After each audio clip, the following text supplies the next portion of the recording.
My name is Amin Matalka, and I'm the director of The Rendezvous. My name is Trisha Gibbs, and I'm one of the producers of The Rendezvous and also the author of the book that inspired the script.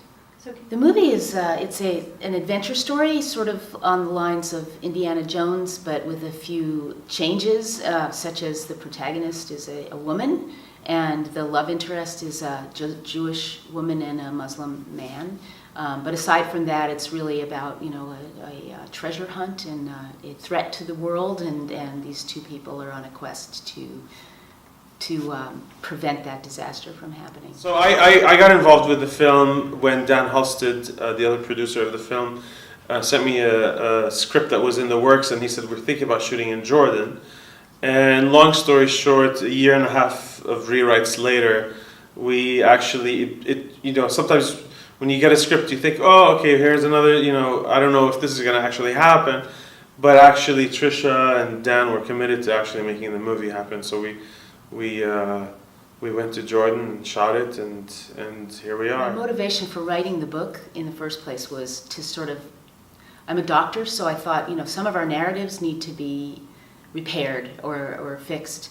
And one of them is that, you have to have a male protagonist as the hero. And I know there's a lot of movies that don't, but it seemed like Indiana Jones type movies, it was ripe for a female lead. One of the comforting ideas that one of my teachers back in film school said, he said, just take comfort in the idea that you'll always be learning for the first time how to make that movie only when you're making it, because you're not doing the same thing.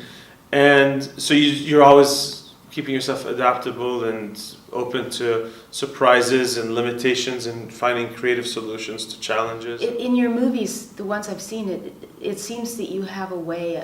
Do you actually believe that most people are good, basically good, but that they just make the wrong choices or somehow end up down the wrong path? Because it seems like your movies have a very optimistic approach to very difficult problems.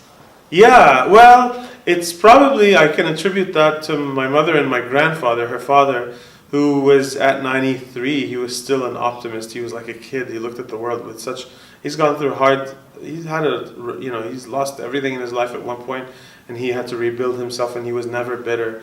And my mother is very much like that same kind of, just sees the good in people, and, so I think that even if I have like in Captain, for example, the villain, or he's no villain, he's the antagonist in that film is a human being who has real problems also. And I think naturally it's much more interesting if we can understand the character's motivation, even if they're bad, to understand where they're coming from, because then there's more substance there. And if they're good, they can't be purely good. They have to have flaws, because we all have, well, you're flawless. I think you're like a human angel as far as everything. But some of us are, have good intentions. I think the most interesting thing for me is when people have good intentions, but because of circumstances you get bad results. The film is that it doesn't go away. Like, the movie's done, and by the way, you still haven't experienced this with this film, but this movie will age in a way that in 5 or 10 years you'll go back and look at it. You won't look at it for a while, and then you'll go back and look at it, and it'll have a completely new meaning to you. When I saw Captain last year for the first time in 5 years, I was like blown away by how new to me it was, and how much has changed in my life, and what that movie meant, and what it means now, and how it's aging.